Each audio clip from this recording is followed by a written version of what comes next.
recording starts correctly. See if we get our butt buzzes. If we start off, if we go live, we're on Facebook. We should be on Facebook when we go live now. Good. Hopefully. Oh yeah, let's get that chat program up too. Chat.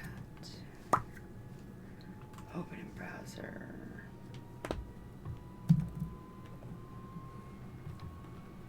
Hey, looks like we might even have somebody on that chat program. Hey, hello, it's Heidi. And... Hello. And... Do you know who you are? Yes. Who are you? Dane. There you go, Dane. They can't see us. They can hear us, though. And it is happy little miniature time. Well, it's almost happy little miniature time. Almost. Pre-show. Yeah, it's right? the pre-show. And oh my gosh, look at that. We are actually, what? Almost on time? Like, early? Yeah. That's, like, scary. Start of a new trend. Let's do it. Yeah, it's Friday, and on Fridays now, we are painting miniatures with Dane. We are knocking out Zombicide so that we can play it for our Z game in December. And what you can't see is we are furiously priming up some miniatures as we are doing our pre-show here so that you guys aren't watching us prime and you're actually watching us paint. I mean, you might catch us do a little bit more. We're just doing some touch-ups right now. Yeah, that's mainly, you know, we want to make sure that color underneath doesn't come through too much, because we're we're priming a green miniature so we can paint it green. I know, right? Oh, we have sound. All right. There we go. That was our sound check, everybody. Sound check. Yep. Yeah, all right. So we are on Facebook, Twitch, and YouTube. Facebook Live. Facebook Live. Yeah. Like what? Don Pardo. We're not on GirlzgameToo. We're on my personal Facebook, which means I actually need to change. Thank you for reminding me. The privacy on that so people can actually see it who aren't my friends. Non-friends welcome. Non-friends are welcome. Yes, exactly. You don't have to be friendly with me to watch us. As long as they're not blocked, right? Exactly. Yeah, you blocked people. You can't watch. Yeah. So. Yeah. You're not even hearing this right now anyway. So. Exactly. The lovely technology of Zuckerberg. Oh, you know, I just recently, speaking of Zuckerberg. Yeah? I just recently read this article. And I think it was the Wall Street Journal, actually, of about Zuckerberg and how he is like the most hated man in the tech world. Okay. Yeah, I found this interesting. So I guess that he is known. Comment if you know about this. Yeah, getting some hot gossip here. Yeah, a little hot gossip about Zuckerberg. He is known for just going in and just buying out new tech and either, you know, making it so it can't get... he either clones it for himself or he makes it so you can't get to it. So, and definitely done. If anybody's watched Silicon Valley, have you seen that show? No, I haven't. Oh yeah, there's definitely a lot of that where they, all of the characters are based on actual people. Oh, you know, I'm gonna have to watch that. Is that about him, or is it just about Silicon Valley? It's about all of them.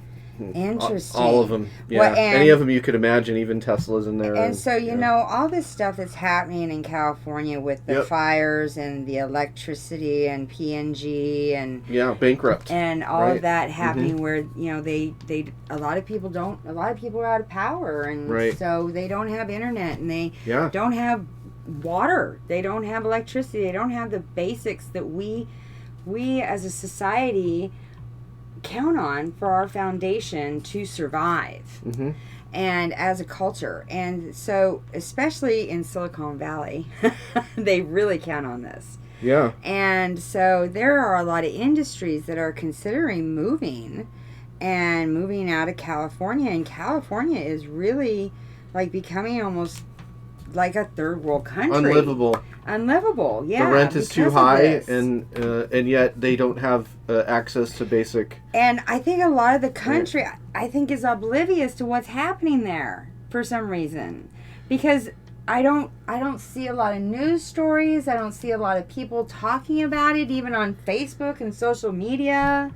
I mean, every once in a while you'll see an article or you'll see something, but I don't see. There should be outrage. Well, we're just too wrapped up in the election stuff. So. Well, but there should be outrage. I mean, there's stuff happening right now. There is this huge state. I mean, come on, people. This is California. Right. I mean, this is like one of the. I mean, well, other than Texas, this is one of the biggest states we have, electoral vote wise. And they also they've always had issues with water. They have always had issues with water. I mean, if anybody's ever seen Chinatown, then you know that's literally I'm not going to say literally, but the movie is about water rights in California. Well, and somehow they made that interesting. And, Arizona has been supplying electricity and water to California, right, for decades. Right, because they use too much. And I don't know if y'all know this. So, Arizonans, we know this, because even though we have been in a drought for decades, we have been supplying that state. Yet we're still able to do that. Yeah. Well, it's largely not just the population is mostly because of SRP. Yeah. Yeah, well, and the way that we have SRP, they have PG&E. Mm-hmm. And their PG&E is, that's the gas and electric. That's a different thing. But the water, I don't know who manages their water. But the electric company that's run in California is bankrupt. Hey, we made it past 2. Oh, look at that. Now that we've all bored you with our political speak. Yeah, so, but no, that's what... that really wasn't my intent. What you're saying, though, is it's not really a political thing. It's like... It's not. It's a social thing. One of the giant... the biggest states in the country... is falling. Yeah, and yet... we're just not really talking about it. And we're not talking about it, and it's really not political, and that's the thing, is people are thinking, it's politics, but it's not. Right. It's people. Yeah. These are people. These are human beings, and we need to think about that. And I actually had somebody comment on this same issue, because someone had put a picture of the population of Phoenix and how condensed it is. Mm-hmm. It's like, there's something around an order of close to 5 million for the Phoenix Metro. Right. How about 13 million for LA Metro? Exactly. All right, so think about that. Yeah, and even though we're in a desert, that's still still over double the amount that we have. All All in one little area. And you know what, people? It's just like when the hurricanes and all of that happened in Louisiana. I mean, and it's not New Orleans, little, but it's little on the scale of the world. But if you think about it, when all that happened in New Orleans and the levees broke, yes, and they had to basically evacuate that city and relocate almost the entire city. Yeah, we got a lot of those people here in Arizona, even. Yeah. I mean, they went all across the country. Yeah. You think about it, the entire country had to step up for all those people. Yeah. That's going to happen where we're going to have to step up for all these people in California if all of a sudden all these people have to relocate. Yeah. And nobody's talking about it, but it could very well happen very quickly. It was already kind of happening in a soft sense, because... It is already kind of happening in a soft sense. Because the rent was so high. The rent was getting so high for people. Yes. That they had to move here. Right. In order to afford to live. It has been happening already in a soft sense here for years, but it could happen in a massive sense. And our prices very quickly are going up because of that. Yes. Oh, yes. You're getting a deal to get $1,200 a month rent, right? So let's talk about compared that. To California. We'll swipe in on that. And hi, everybody. Oh, hey. Hey. Oh, we're going to paint some miniatures, too. We are going to paint some miniatures as we chat. Yeah. And we're doing zombie side. We got zombies. And, hey, this is one of our big guys that I worked on last week. Very cool. The camera, it looks really good there, right there. Right there. Yeah, there you go. So that's our close-up cam. I wanted to tell you what I did here, because I did it a little different than we're doing our batch painting. I took a little extra time, because he's one of our big dudes. And I went ahead and I primed him black. And then I did a base of gray cere on top. Okay. And that's how you're getting this dark black shadow effect. Yeah. Under him, and you can still see it in the areas that are still primed that I haven't painted yet. Those are those gray areas. You can still see that black undertone there. See that in the skirt there? Definitely. And then on the flesh, and you can tell the difference here. I'm going to put one up that just has the plague bearer so you can see the difference. So this is one of our normal guys that's just got plague bearer. Yeah. And this is a combination of plague bearer and orc flesh. Right. They're both contrast colors, but they're a combination of the two. And the orc flesh is just a little bit of a cooler, brighter green. It's brighter and cooler, isn't it? Yeah, I think. Because the plague bearer is a very warm green. It's like a swampy. I guess I described it as a swampy green before. Yeah, I would definitely call that a swampy. So the funny part about it is, and I mentioned this in the pre-show, is that this is what the miniature looks like before you before you do anything. And then we're basically priming it and coloring it back into what it is already. But that's okay. That's kind of what you do. That's just what happens with now that all the plastic is becoming colored plastic. It didn't used to be that way. It used to all be this boring gray plastic. There we go. There. Oh wow. Super zoom. Oh, it really likes my face. I forgot. I got to get out of the shot. Super zoom. All right, so that's your contrast orc flesh. You want the plague bearer too? Yes, so you can switch it out. And then I gotta put it together there. Give it a good shake. Give it a good shake is what I gotta do. Yep. And turn it. As Duncan would say. And give it a second to zoom in. Well, that says plague bearer flesh. So. Yeah, in case you can't read what it says. Yeah. If you're watching this on your phones, it might be too small anyway. Yes, definitely probably too small on your phone anyways. So, but you can, if I put them next to each other. Oh yeah, you can really see the difference. And Look you at can that. really tell. Look at that. Yeah, for sure. The value difference. Warm and cool. Yep. But you put them together, and this is what you get. Right, the giant guy is the giant guy is those two together. Yep. This guy is just plague bearer. Mm-hmm. Which we're doing the batch with just the plague bearer on the skin. Yeah. Hi, Cheryl. Hey, how's it going? How you doing? Thanks for joining us. So then, woo! I'm hitting everything. Oh, we got the ninja thing going. You know, this is a good light, the distance between, because it doesn't wash out as much. It doesn't. It's more backlit. Yeah. I think. And then we got... Oh, these two lights here, yeah. We got baby. We call that baby. You know, when it's this far away, it really helps. It diffuses it. Baby does work, yeah. It diffuses it without, like... We're working on our lights, trying to get light, because, you know, when it comes to this particular little... I guess I could put this down, too.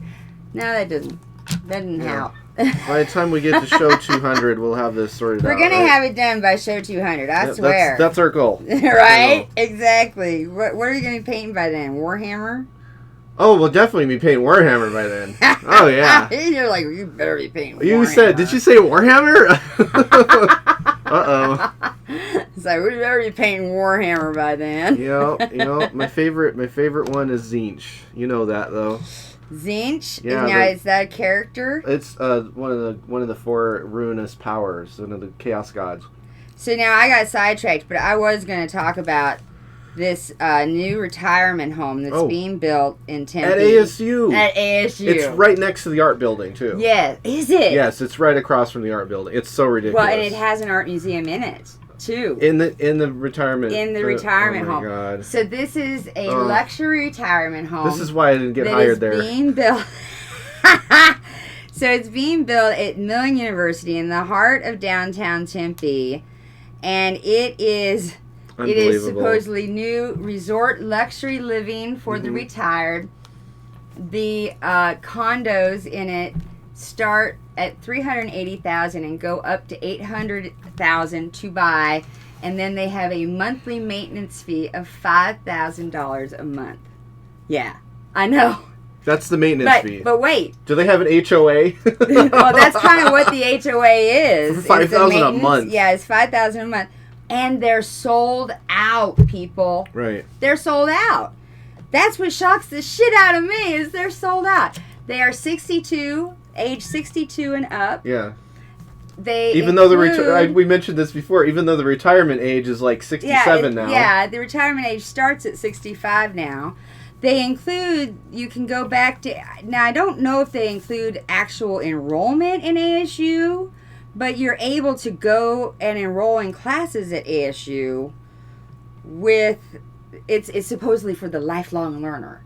Right. So it's supposed to be like where you can go and take classes. I wouldn't have any time to live my life for lifelong if it was $5,000 a month plus a mortgage. Supposedly you're going to have all that money already. You know, this is for like... you already learned as much as you're going to learn if you're making that kind of money. Right. It has a studitorium. Wow. I've actually talked to people that are working on this building. Okay, wow, I've talked to a few. They're like, "This building is so awesome. You should see the inside." They're calling it a studitorium. Is what is inside. An art museum. Right. A spa. Oh man. Yeah.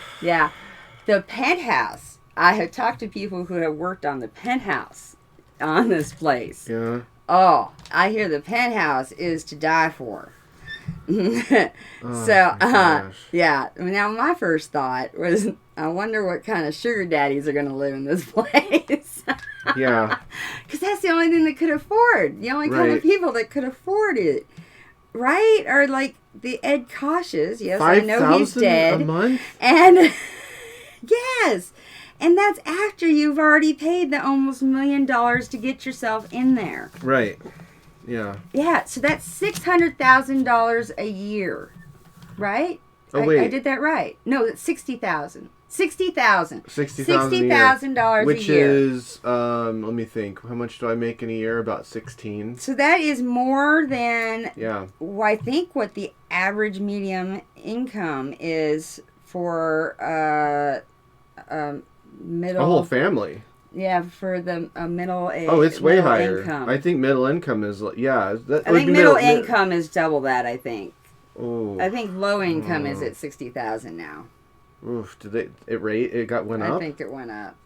Because I know the poverty level is like at 30. Well, yeah. Right, and I'm below that, so I'm like half of that. Hey, if anybody knows those numbers, I'm like half of that. That's why I know I'm down there in the poverty level. So yeah, I make like 36, so I'm down there in that poverty level. So I don't know the exact numbers, goodness. But I know that you have to be in the upper income. You have to be like above 180. I know that. And so I think to be in middle class, you had to be like 100 to 180. I think. I don't know if those numbers are right. So there's no way a middle class person could afford this place. There's no way a middle class person could retire this place unless they put all their retirement money. I don't think I'll ever make $60,000 a year in my entire life. I mean, I'm already 42. Well, you're a teacher. I know. I'm already 42. I mean... So. Do teachers normally make that kind of money without... I mean, do you have a master's? If they get full-time. You have a master's, don't you? Yeah. So you have a master's. Yeah. That says a lot for our education system. I'm not the only one. No, Stalker Cam. We don't need to see that. Any of the liberal arts. Any of the liberal arts, too. Not just fine arts. If you had a doctorate, would you be able to tenure and make that? Or is this just say something for our education and educators? It's even if you have a doctorate. Oh my God! Even if you have a doctorate, you still have to get full time. You should still become educators. We need good educators. Yeah, well, we need it's not for the money. We need a better institutional level of now. See, when I heard that they were building that building. And that it was for retirement. I thought it was going to be for like adjunct professors or something. Oh yeah, like they retire. And I thought it was going to be like a perk. Well, I had no idea it was going to to be for like the Uber. When I found it was for the Uber rich, it kind of upset me to tell you the truth. In the 70s and 80s, the whole notion of the adjunct was supposed to be people that were basically retired, which is why the pay never went up. Right, and the university basically like took care of them, right? Wasn't that kind of what the adjunct professor was they kind of, the university housed them and... No, they just kind of did it for fun. Oh. In the 70s. In the 70s. But they never changed it since then because, you know, because they could. And the tenure? There has never really been any regulation for the universities because they basically agree on whatever the rules are, and then everybody else is like, well, these are the rules. Yeah.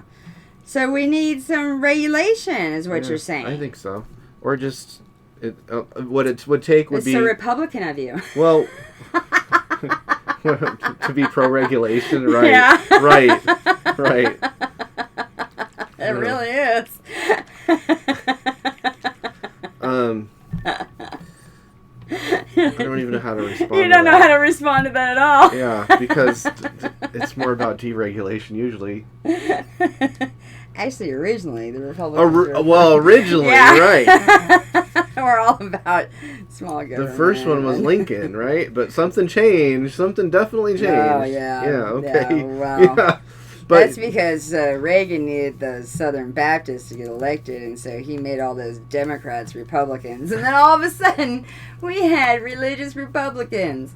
It didn't used to be a thing. No, right? it did not used to be a thing that you had uber religious Republicans. Right. And it was not folded into the... No, that was not. Politics and religion were not folded together until Reagan. I still remember there was a whole thing that... Yeah. Oh, dang it. What's... I remember that. I remember all that whole campaign of his and how he did that. A documentary on it. And I remember him doing it. I was old enough. Yeah. I didn't get to vote that election, but I was in high school and I remember it very clearly. Oh geez, there's a famous Stacy, I can't remember her name now, but she does a show on Comedy Central and they played a clip of like... It was basically it wasn't really propaganda, but it was like an educational video for like pastors or something, and it was like they straight up said, don't bring up politics in your sermons. Oh. And it's actually your duty to not be political. Interesting. And there was all sorts of things about like don't take a political party side and. Yeah, it was like an instructional video. Boy, that would have been nice. For pastors, and they played a clip of that, and then they basically kind of outlined the turning point was like right around that time, like you said, maybe even a little earlier, like in the 70s. But I mean, Reagan was around in the 70s. That's how he got popular. California, when he ran for governor. Yep. Well, he was actually pro gun control in the 70s. Oh, and yeah, he changed. Yeah. Let's not go there. We won't go there. We won't go there with how Nancy changed everything that he did. Just look to get into elected. Yeah, just look it up though. Just look it up, folks. Yeah, it really happened. He was pro gun control. He changed all of his views just to get elected. So California's a weird state, though. It really is. Yeah. It really is kind of a purple state. It's kind of doing whatever. Now it's just barely surviving, and that's how we got started on all this. Yeah. So. Let's paint some of these. I'm gonna prime one more row up, and then I'm gonna go on to flesh. Oh yeah, so that's what we did. We did Gray Seer prime, and then we're gonna that's do what we're doing right now. Plague Bearer flesh for the first layer, and so I have all these guys pretty much ready. I just was fussing with them, but because he's a fusser. That's what he does. Yeah, well, like when you see that undertone of the little green and the undertone, and I talk about undertone and mass tone in our very first videos. When I talk about the qualities of paint, so you can always go back to that. I was just thinking about that, how this really gives us a green undertone, unlike what I did here with the big guy, when I did the black base, that gave us a black undertone. Right. And so I actually changed the mass undertone on that, and I did it on purpose. Right, you want him to stand out. Because I wanted him to stand out. Right. Exactly. So on those types of miniatures, you might also want to do like more detail or do something different that makes them stand out as well, even if it's just like an extra layer of highlight or like in this case more shadow. Yes. And changing the qualities of the actual color too, because it is a little bit on the cooler side on that guy. Right. Yeah, and since we are using Gray Seer, it is closer to almost a bluish gray, versus the Wraithbone is like definitely like an eggshell beige off-white. This is true. Yeah. So especially when they show up on the camera, you'll actually see the blue in it even more, and depending on the lighting. Okay, so that's what I'm going to do. Yeah, I have them on my handy little paint stick, and I have to tell you. We need to patent this. Well, this is the funny thing, though. I had a lot of trouble with it last night. Did you? Yes, and it's partially because of the nature of these bases, because they're flat. They don't have those... So what we need to do is patent a paint stick that has like a whole bunch of these going down the line. This is what's funny. GW is coming out with a yes, they're coming out with a paint stick. So they stole our idea. Well, it's genius though. It's actually really genius if you ask me. This is just my personal opinion, but well, of course, because it's our idea. Well, the actual idea itself is it's basically just a stick, and then you put the guys on their bases. I mean, people, humans, creatures on their bases, whatever you're painting. Your minis, and then. There's a rubber band that holds them into place. Oh, by their really? Base. By their base, even. No. Yes. Hey, Amy. It's welcome. Pretty cool. It's pretty cool. And, it's designed for, like, GW specifically because their bases are not flat. They are... I was just going to say... Yeah. They have... matter of fact, those, like, texture-y stuff. This one actually is an exception to these zombie side because it is a larger mini, I guess. But you see how there's, like, a divot in the bottom of it. So in other words, this is actually more of a lip, right, than it is an actual flat. So that's a really good example. Yeah, and so those kind of bases hold better on my not so patented paint stick. Because you have the putty, right? Yeah, because of the putty. So if you have it straight flat, it just flattens out the putty and it doesn't really stick, right? As well. Yes. Because I had a lot of trouble with that, particularly which is why the I was bigger... having issues with my medicine bottle. Yeah, medicine bottles too. Which is why I just broke down and bought the new Citadel colors. Right. And that's handle. What's so good about the handles is that they work with it does pretty much any kind of round base. Yes. Pretty much any kind. And they now have an extra large one for the really large guys. Yep. And that one will fit, I think, up to about this size. Yes. So. Yes, it will. Up to a 42 millimeter. There we go. I knew there was a number attached to that. There is. All right. There is a number. Okay, so I'm going to take all these guys off their paint stick. And it's especially helpful if you're doing any kind of spray priming, which I told you I don't do. Guts falling out of him on the side. If you have a... Really? Remember that. Yeah, if you look here in the light, that kind of looks like that might be some of his guts falling out. We might want to put some, like, blood in there. Oh, yeah, we'll definitely have to go in. Because they end up being more detailed the more time you spend looking at them. Right? So I'm going to go ahead and open up this Plague Bearer. That is one thing when you start priming, 6 of every single one, you're like, you start seeing all the little details on each one, and you start naming them. I have like little names, like this one's Screamer, and this one's, Witch Woman.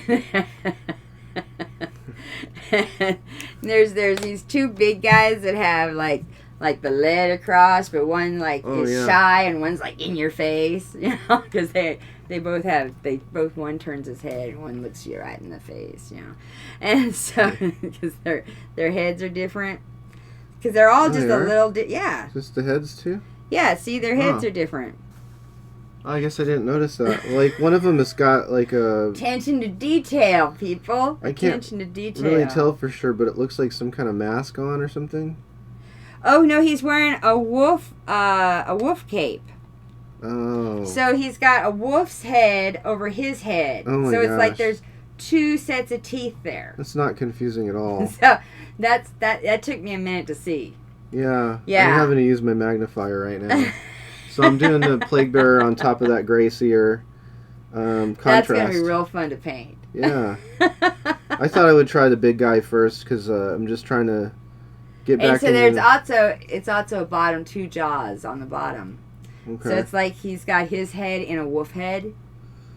Oh my gosh. That's what it looks like when you look at it. It took me a minute to figure it out too. That's super deluxe. It is, right?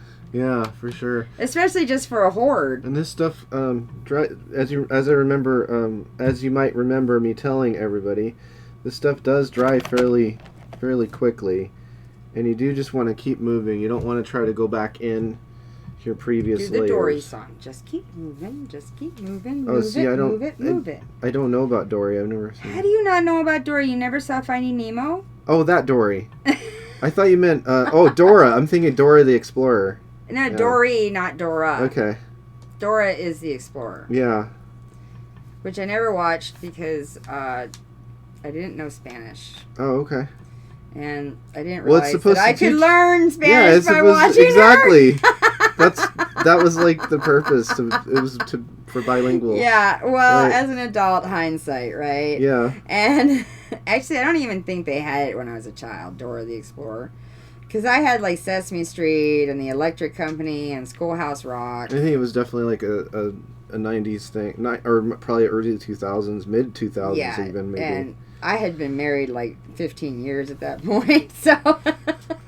So you might see that. Let me just. This isn't gonna work. Ooh. What's that? Yeah, give it a minute. Yeah. Or two. Well, but you can actually see, even though it's fuzzy, you can see how yellow that is. Yeah. On the camera especially, but when you look at it, you're gonna see that. Well, it's got that. It's like that yellow, brown, green. Yellow, brown, green, exactly. There's a really good paint. It's like puke in a tube. Sorry. Like Liquitex brand, I think. And it's called Green Gold. It's a really good color. Because it's He's really good at ignoring me. It's really hard to replicate. It's really hard to replicate that color by mixing it. It really is. Yeah, because it's a hard color to make. Particularly the translucency aspect of it. Right. So that's you can't really mix translucency, right? If something's opaque, it's opaque. Right, and it can look like mud really easily. Exactly. When you try to mix it. Exactly. So I went over.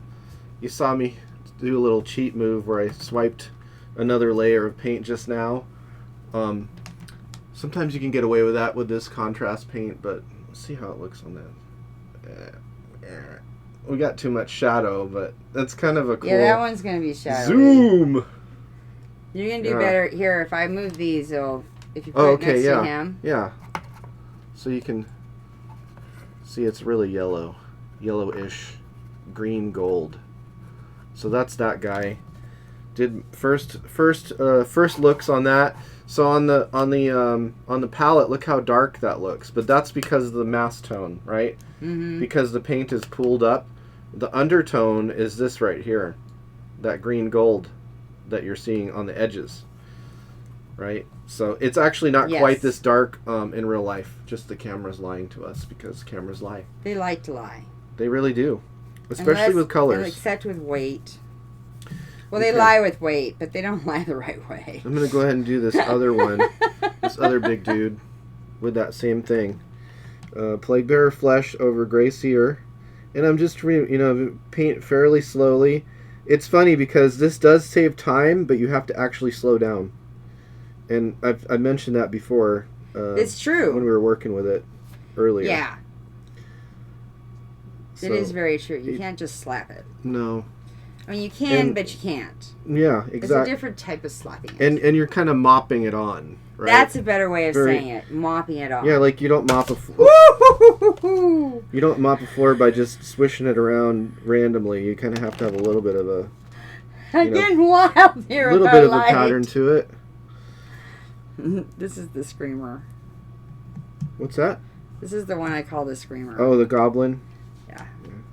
The Screamer here. All right. We have any questions on anything so far? Let's see why. Just let us know. Yeah, any questions? Comments? Concerns? Political views? Yeah, maybe not political, but maybe, related to the... Maybe anything that we brought up you could talk about. Yeah, because we don't think that's politics. Technically it's not. I mean, I was telling the truth when I said the thing about Reagan, so... That's right. We don't think that the California issue is political. It's when he was governor. Any social views. We'll say it that way. Yeah, exactly. Exactly. Because we're socialists. I mean... Hey, speak for yourself. I'm a mugwump. Yeah, I know. I was just joking. I'm just kidding about the socialism part. But, another fact... Let's get into facts. Let's talk about facts. Ooh, facts. We have social programs. That's socialism, right? This is true. Well, we are a social democracy. Yeah. We are not a true democracy. Well, constitutional, right? Representative republic, right? Right. That's the technical term for it, but that doesn't mean that there's ever any pure anything. Right. There's never any pure anything. We were supposed to be a republic. China has capitalism, even though it was supposed to be a socialist republic, right?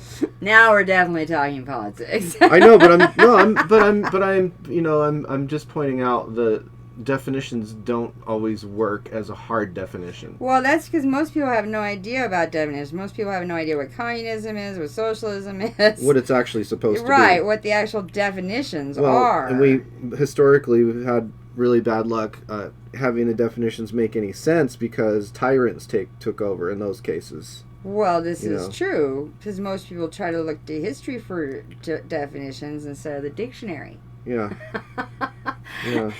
Well, those don't always match up, in other words. They very rarely do. Right. Exactly. And that's where you get into these semantic arguments that are like, well, that actually doesn't make any sense in the actual practice because...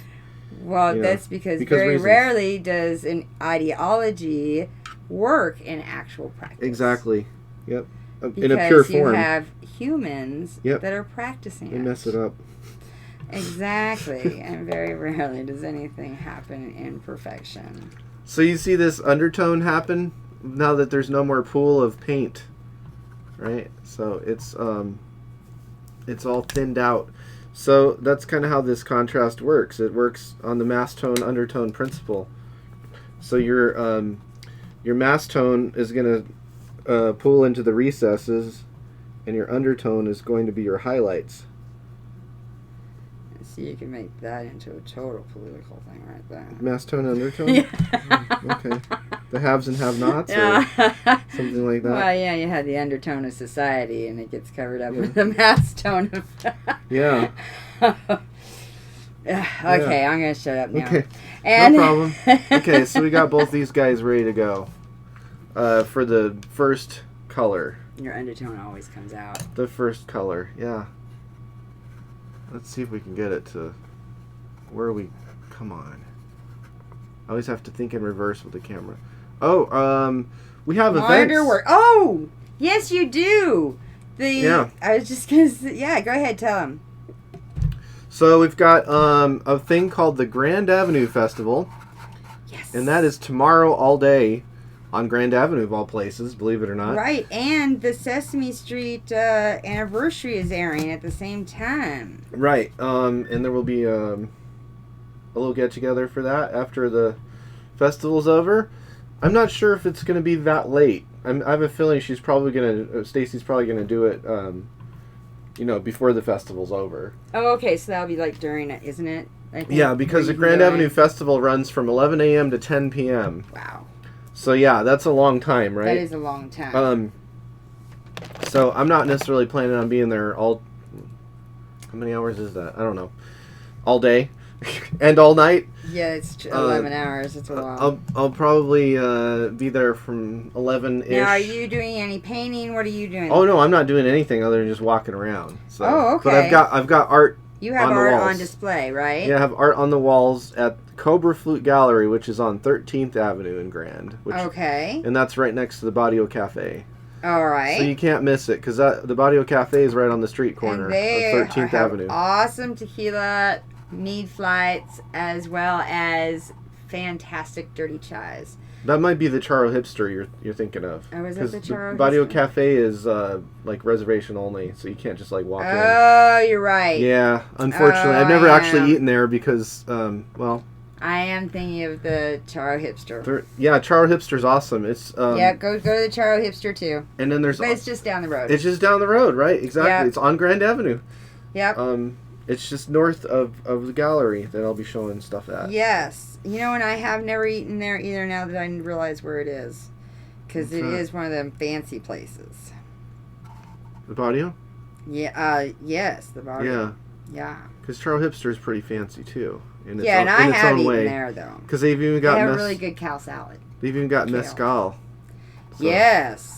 Which I haven't ever tried. You never had mezcal? No, I might have to give that a shot tomorrow sometime. You might just have to. Yeah. There you go.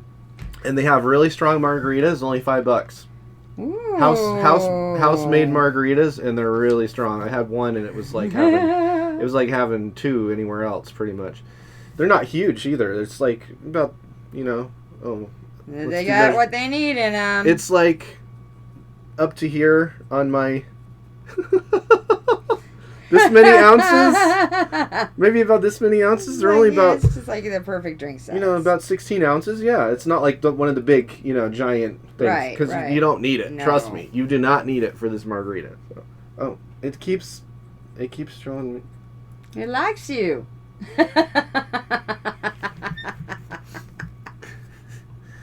All right. Do we have any comments or any suggestions? We don't. We have a real quiet did we crowd get today. cheers?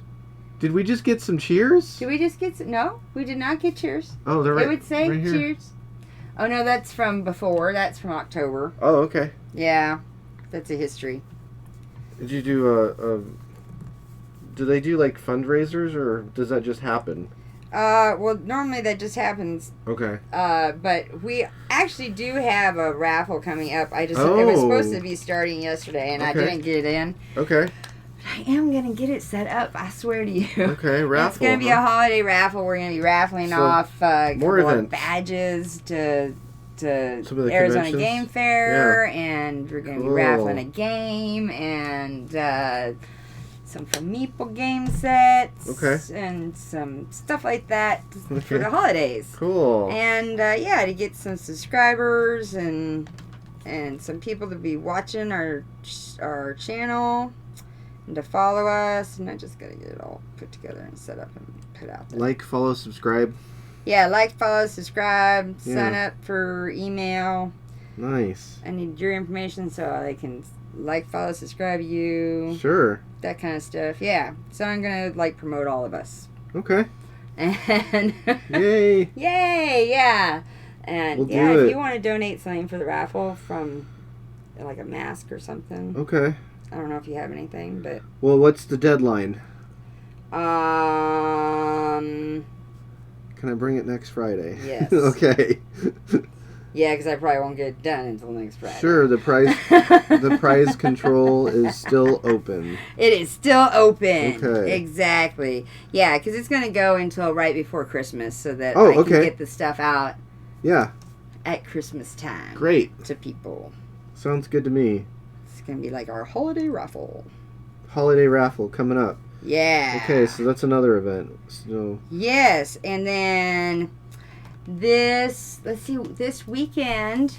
Oh, also besides this weekend. the Grand Avenue, let's see what else is going on. I think there might be like some gaming meetups, but I don't have them like right here at the top of my head. I think Adventures in Board Gaming might be having a meetup at Boulders. Ooh, Boulders on Broadway? Mm-hmm. Is that the Tempe location? Mm-hmm. Because it's the one on Broadway. Yes. Because there is also that Mesa one. Yeah, I'm pretty sure they are having a meetup cool. this weekend. Okay. So check that out on the meetup and on Facebook. Okay. Hey, Sadie. Oh, I'm so glad that you're listening, and I'm glad we're entertaining. Oh, good. And you don't mind our tangents, huh? Mm-hmm. Next week, the girls and I are going to be doing our U and our V game in our alphabet challenge. It's the UV index. Oh, okay. And is that the name of the game? No. Oh. That's just a bad joke. Oh, okay. And no, the U game is Unstable Unicorns, and we will actually be giving away a copy of that game. Cool. And so you have to watch to get in on that. You must attend. And it's like the raffles where you have to be present. The V game is Victorian Masterminds. Okay. Yeah, I'm excited about that one. Still got to figure out how to play it, but I'm excited about playing it. Cool. And then we have Happy Little Miniatures. Yes, on Friday. Next Friday, yes. Yeah, so basically every Friday for the rest of the year, practically, we're going to have Happy Little Miniatures until this is done. Hopefully it's going to get done before Christmas because we have Zombicide scheduled for the day after Christmas. Yes. Just so you know, we do have a deadline. Okay. Yeah. And so That's one reason why we are rushing to get this all painted. Oh, we're rushing? I didn't realize it. I kind of feel like we're rushing. I feel like I'm rushing. I don't think he thinks that we're rushing. Well, we get at least 3 colors on these guys. That's definitely a win. I mean, we have 3 games to paint here because we're doing the main game and 2 expansions. I think that's quite a lot to paint. The ghosts will be easy. Yeah, the ghosts are going to be easy. And, but we also have the heroes. I'm not as worried about the batch painting. I think the heroes are going to take a minute. I'm going to take them for homework or something. At some point or another. Unless he does that. And then all of a sudden they show up and they're magically painted beautifully. That's what I did for the labyrinth. So. Well, not all of it. Some of it we did on camera. Got it started. Yeah, he did get it started, though. Yeah. And so... I started in class. Finished it outside And that class. dragon... The dragon's going to take an episode at least. Yeah. Sure. So that's the other reason why I'm like, all right, we got to get these batch things done so we can get the really cool stuff done too. So we have the UV, we have, and then we have the day, so Black Friday, we have a zombie themed marathon, basically, games. We're doing zombie themed games. So all our zombie games. Mm-hmm. And Sadie and I think we're going to actually dress up in zombie makeup. Okay. Yeah. And we're going to play a bunch of different... We're not playing Zombicide then, but we're playing a bunch of other zombie games we have. So that is going to be a zombie themed. We're all into zombies here this month, I guess. And so... Just kind of what happened. It was a coincidence. Total coincidence that, we got to the end of the year and it's all about zombies.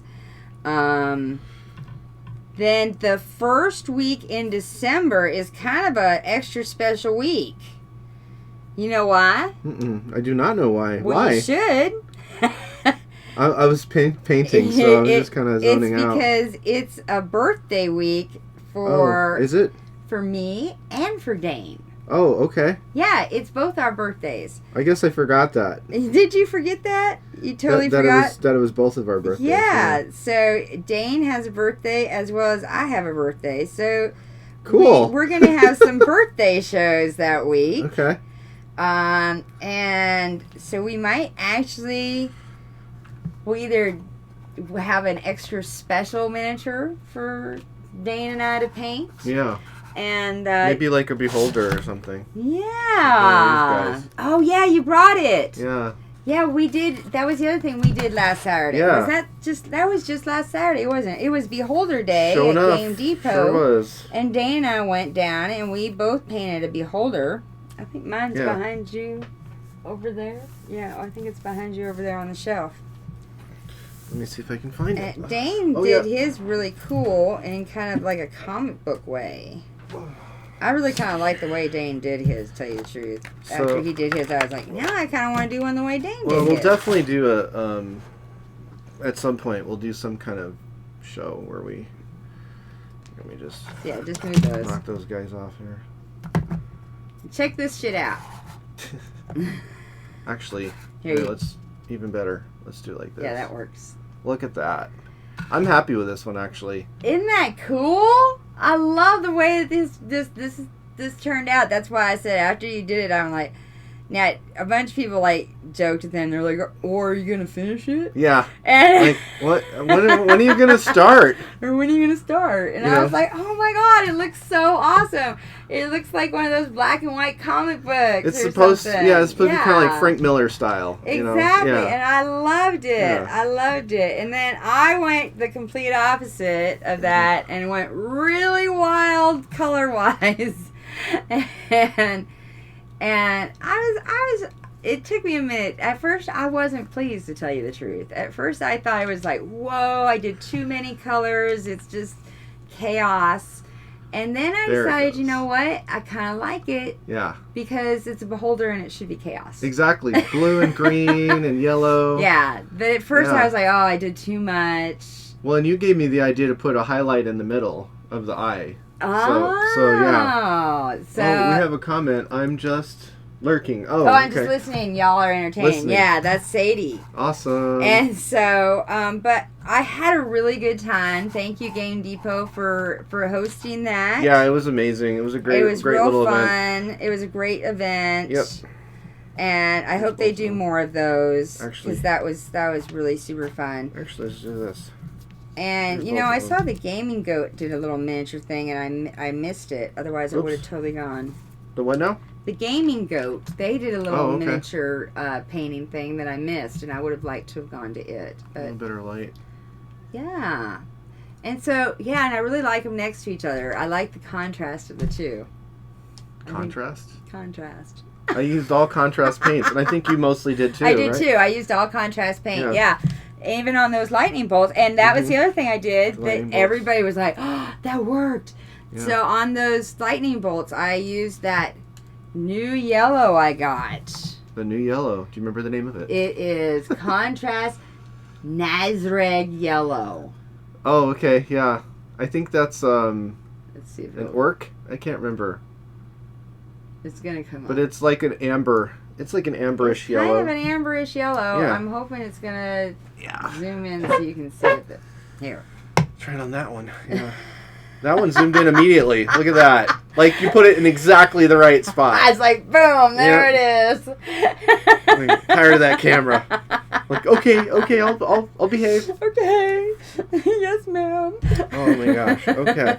Whip it real good. So I got all these guys over here. So yeah. So that's what I did for the lightning. Is that that yellow guy. Cool. And yes. So that's because it's a translucent paint, right? Mm-hmm. It doesn't obscure the detail. It did not, and so it made it look like lightning. Or the effect. Yeah. Yeah, and I liked that. Awesome. And I did that for twofold. I overheard somebody say that yellow was one of the hardest paint colors to paint with. Mm-hmm. And so I was like, challenge accepted. Yeah, perfect. and I really wanted it to look like a lightning bolt, and it was the only way I could figure out how to make that happen. Right. So, there we go. So if you had more time, you could even go back in with another color and then do like a color fade. Ooh, now he's just getting fancy on me. Yeah. He does that.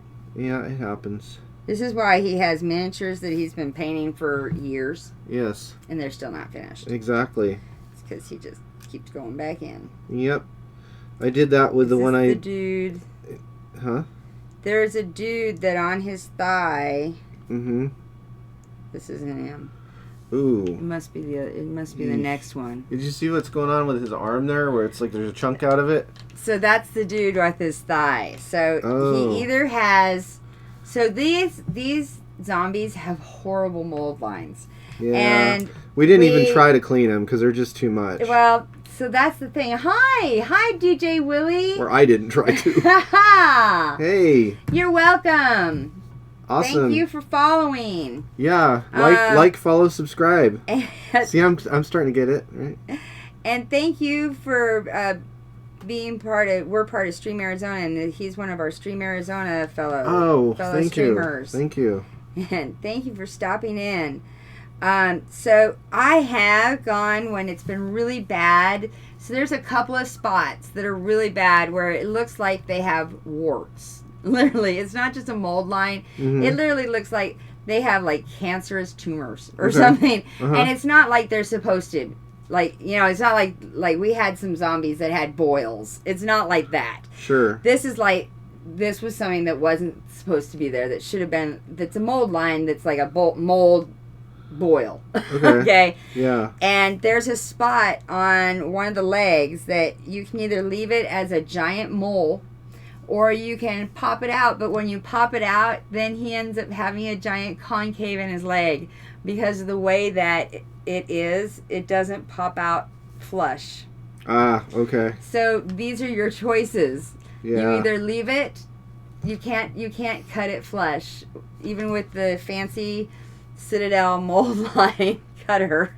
Okay. Oh yeah. Well, this is the nature of this plastic too. Yeah. It's like, and so it's not a completely hard plastic where you can kind of just shave Yeah, because I tried that. I tried to just shave it off. It's just flexible enough that it's annoying if you and try I was going to show it to you and see if maybe there was some kind of fancy thing that I didn't know that maybe you knew some fancy technique. Emery board. An emery board. Mm-hmm. That I might have. See, now it actually, the effect almost looks brown. So it's a color that will shift depending on the the nature of the light. It's definitely a shifter. Yep, so you got to be mindful of that when you're working on these. You know, we're working in the best case scenario with light because we've got an OT light and true color lights and all of that. So it's actually really good light to work with, but you were trying. As soon as you got those other lights, ambient lights affecting the camera.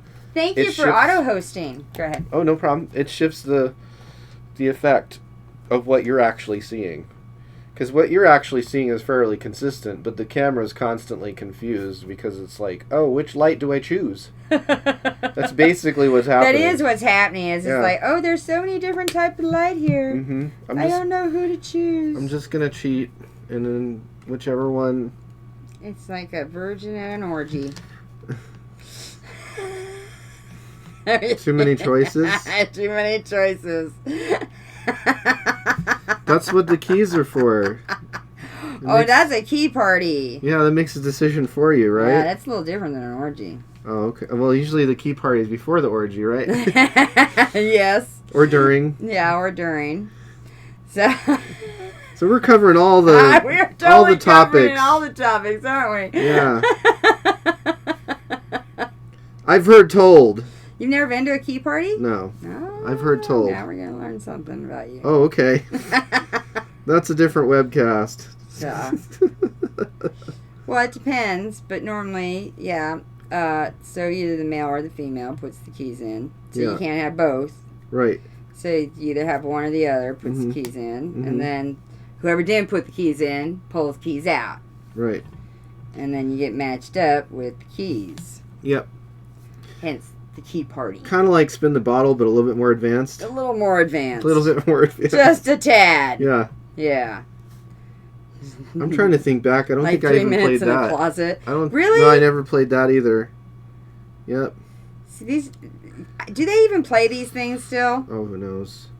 Who knows? You know, spin the bottle, 3 minutes in a closet. I mean, do they even have these things anymore? Do they have parties where we're face to face, or do we do everythave on the internet now? Here's the thing. You don't really. Do they have it in the virtual world? What's that virtual world? You don't really need any of it because you have apps, right? You have Grindr and Tinder and. Yeah, but you still have to interact, right? I mean, no. Don't just you? GPS. That's all you need. You just need GPS. What are my coordinates? Yep, that's all you need. You're just gonna use teledildonics. now we're getting into it. Okay. I have enough of imagination they could probably figure out what that is. You don't know what teledildonics are? Remote control from like a. Think Demolition Man sex. Yeah. Makes sense. That's That checks out. Except it's real and we have it nowadays. Yeah. Yeah. You can do it long distance. Check out the vibe. Yeah, literally. And on that note, is that's another? We are a mature channel. You do have to click at your 18. Whole new definition of pinging. That is a whole new definition of poking. Yes, right. Yeah, if only Zuckerberg had been that smart. Yeah. Well, and so when Snapchat came out, I said that they should have called it Snatch Chat. Yeah. Okay. Yes, that's what it is, right? Yeah. Well, that's what it is. I mean, ideally, that's why you should never have your children on it. Yeah. Is because that is what it is. So that, and I'm not even on it anymore because with the new location services on it, it's just like a haven for stalkers. Oh, okay. Yeah. No, I'm surprised that anybody. TikTok is now the thing, but I'm not on that either. Yeah, that's. Yeah, everybody's like, "Are you on TikTok?" Are they 12? It's all these YouTubers now. Oh no, that's the thing now. That's a thing for teenagers. It really is. All the YouTubers are on TikTok, and I'm like, Vine was a thing for teenagers. Yeah, and or what like happened to Vine? Freshman college students, like yeah. And so I'm like, I mean, you see, all of the people on there are that age. Whenever you see like the best of Vine and the best of whatever TikTok. Exactly. I'm like, no, I'm not, because look at the name, TikTok. Mm-hmm. It's already given itself, like time's up. Time's up. Yeah. Your 15 minutes are up. The 15 minutes of fame is up. It's already given its end name. Yeah. It's like when it's done, everybody's like, yeah, that's over. TikTok. Yeah. Exactly. Hashtag TikTok. Hey, hashtag TikTok. I mean, it's already done. Over before it started. Way over before it started. I mean, I heard that and I'm like, yeah, it's already, they've already made their final hashtag with that name. Yeah. So I was like, yeah, I don't need to do that. That's finished before it started. That kind of reminds me of the new David Spade show. You had Snapchat. See, had being the operative word. Right. Yeah. That's like I had MySpace. There's a show called David Spade's doing on Comedy Central, and it's called Lights Out. So it's like, you know what the headline's going to be when it gets canceled. Oh, lights out for that show. Yeah. Like, come lights on, out dude. for David Spade. Come on, dude. I think he did that on purpose, Some people, well, he might have. Irony. Yeah, exactly. He's probably like, so when this gets canceled. Yeah, I've already got the plan. I already got the plan for when it's canceled. It'll be my Instagram post.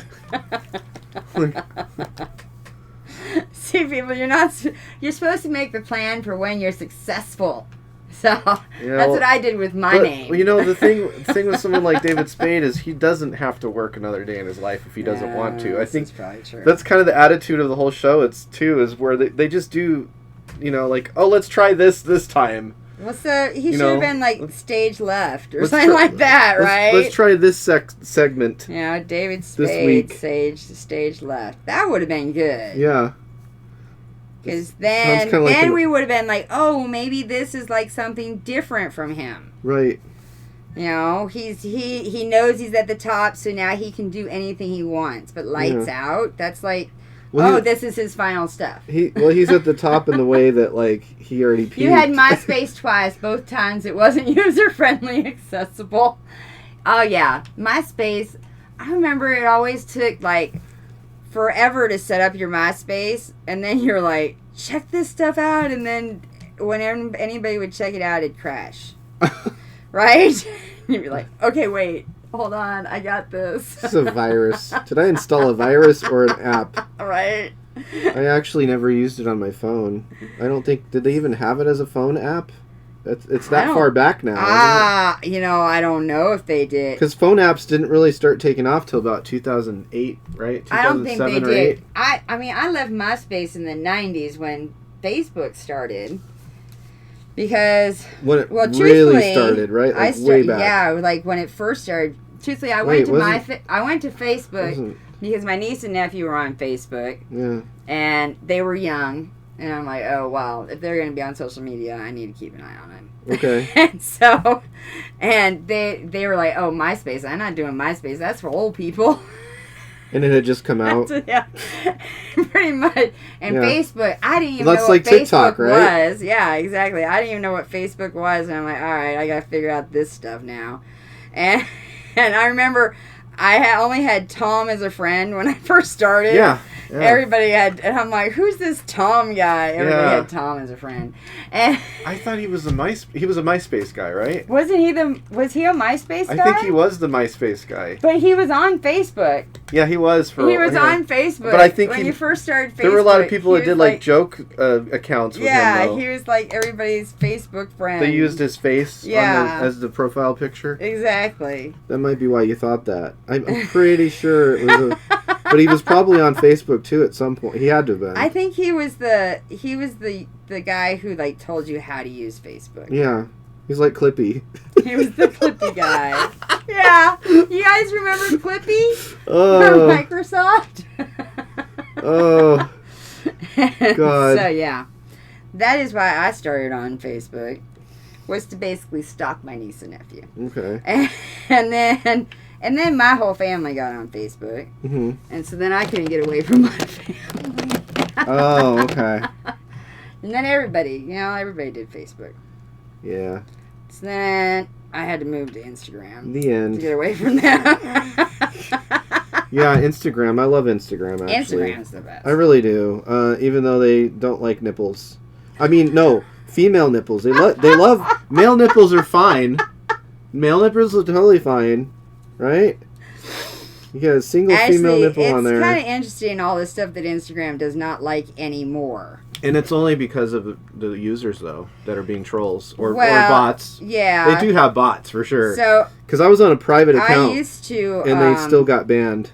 So, I used to dance pole. Uh-huh. Artistic pole. Okay. Don't tell I get too excited now. But you cannot...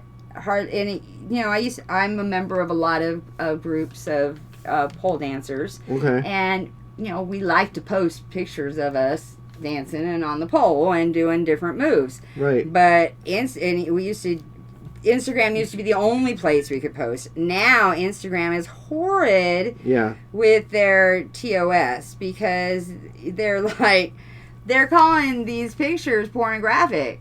Right. These are not pornographic pictures, people. These are athletic. These are athletes. Some of these are Olympic athletes. Mm-hmm. And I mean these are definitely professionals and champions that are posting these things, and they're getting taken down, and there's definitely no nipple or anything like that being seen. It's not even obscene. We're talking gym shorts and sports bras kind of things. Yeah. It's not even super skimpy stuff. I've seen worse. Yeah. And I can't believe that the way Instagram has been with the dance community. And it's mostly pole dancers, but they are now expanding to all dancers. And it's really been bad. I'm surprised that burlesque isn't targeted more. Well, because I follow a lot of burlesque. They are being targeted as well. I know, but I follow enough of them that I managed to see stuff that I would think would get. So, but the dancers are being targeted, but who's not being targeted? That you see a lot, and not that I have anything against these people, but the cam girls, and they are against the TOS of Instagram. For them to be on Instagram. Mm-hmm. And they're mostly just advertising. And they are mostly just advertising and doing lingerie they're like, go to this other site. Right. Exactly. Not this one. Which you're not supposed to advertise other sites like that on Instagram. Yeah. And you're not even supposed to. But they're Patreon. The ones that are making it so difficult for the legitimate. We should do we should have a Patreon. Don't you think we should do a Patreon? We have a coffee. Okay. Which is kind of like Patreon. Is it? But they don't take a percentage. Oh, okay. But I have thought about doing a Patreon. Yeah. I just haven't. Another thing that I need a producer for to help me with. Yeah. Everybody, we need a producer, but you have to be willing to work for free. But it's good exposure. It's good exposure, and we might be able to work out something where you could have a show. I could paint some of your minis. Maybe give me like a year, and I'll get them painted for you. Exactly. I mean, if you're willing to just pay me, I'll do them a lot faster. But like expedite rate. I can always do that. But if you work for free, oh, we love people. It's going to take longer. It's going to take a lot longer. So. But we definitely could produce a show for you. Yeah. We can definitely barter. Yeah. You don't necessarily have to work for free. We can definitely barter. It's not completely a joke. Yeah. Yeah, not completely. We do have equipment and stuff. Yeah. Like the producer wouldn't zoom in on me. Come on, guys. Come on. Yoo-hoo. I'm a co-host. Oh, I don't know. He's kind of good looking.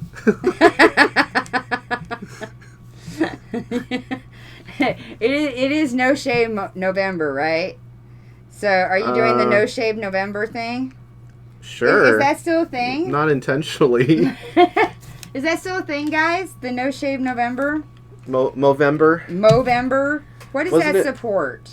I don't remember. See, that's the problem. Now, see, that supports something. Yeah, but that's the problem. Somebody tell me what that. Somebody comment and tell me what that. Yeah, supports. let's get some listener or viewer feedback. Yeah, somebody tell me what that supports. I can't ever remember, and I know I got some barbers and stuff that follow me. Yeah, so that's exactly who you should be asking. Somebody tell me what that No Shave November. I know you boys totally look forward to November now because you don't have to shave. I know so many guys that are like, woohoo, November's coming. I don't have to shave. I can grow out my beard and my mustache. And all right, that doesn't mean that you don't have to groom men. All right? You still have to make it look nice. We don't need the scruffy muffy. We don't need the scruffy muffin. Oh, my God. Mountain man. That's what I'm trying to say. Not muffin. All right? Because that's just scary when y'all do that. That's what I'm just saying. That's what I'm trying to get out there. And it itches in all the wrong spots. That's what I'm... All right. There you go. So, but what does that support? Somebody want to tell me? I always forget. Is it like prostate cancer? Because that doesn't make sense if it is. Why would you not shave?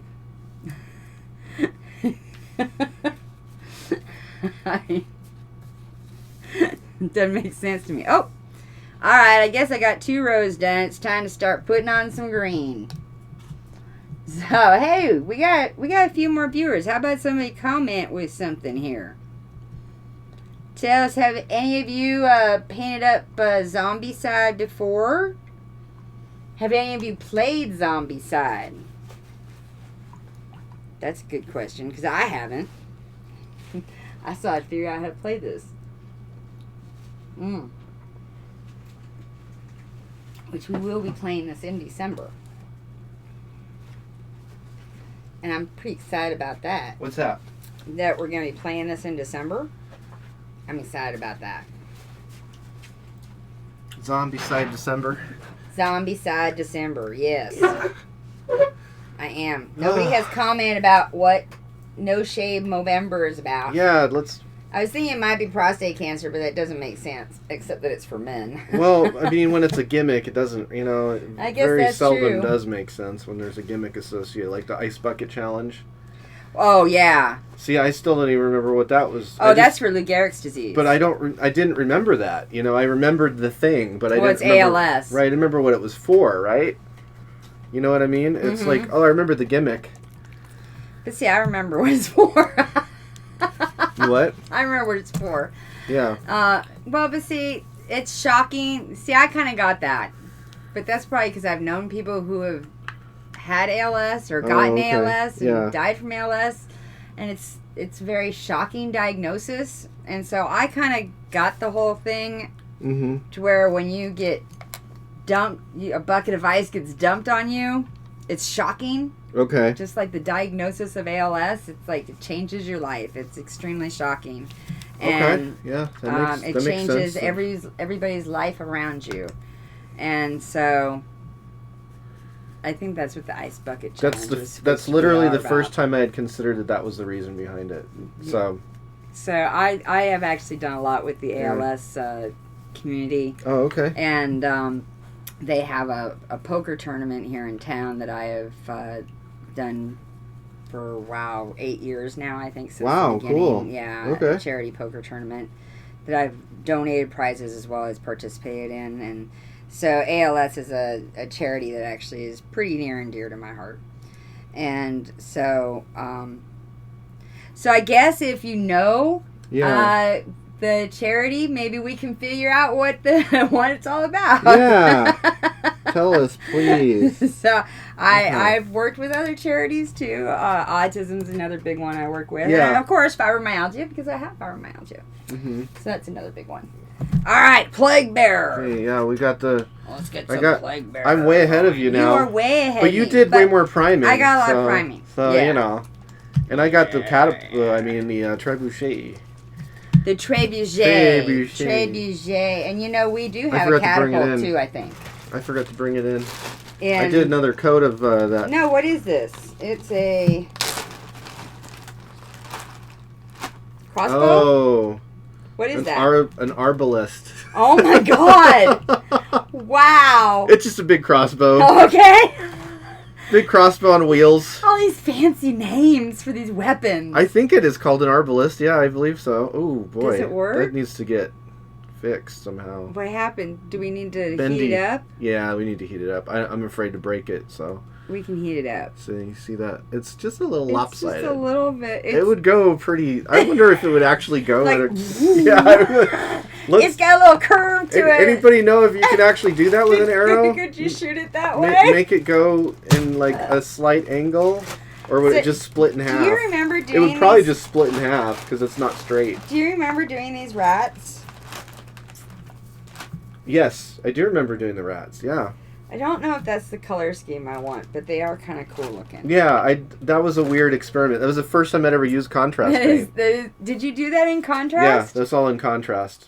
Every single color. So that is kind of, so they're purple and green. Yep, Shyish purple and warp lightning. And that, I think, is over a black pink. base. No, this was primed. Yeah, this was definitely... That's not over a black prime? No, because you did prime these black, too. Yeah, I primed some of them black and some of them white, remember? Oh, yeah, I think... Because we were still experimenting with, like, what looks good? Okay. Yeah, that's why. Okay. No, yeah, that was the first one I ever did with the actual contrast paint. So, this is kind of interesting to see the difference from when we first started with contrast. Mm-hmm. And you were still very much, if you look, painting differently. Yeah. You were painting like it was regular paint. Yeah. And you can tell. Yeah.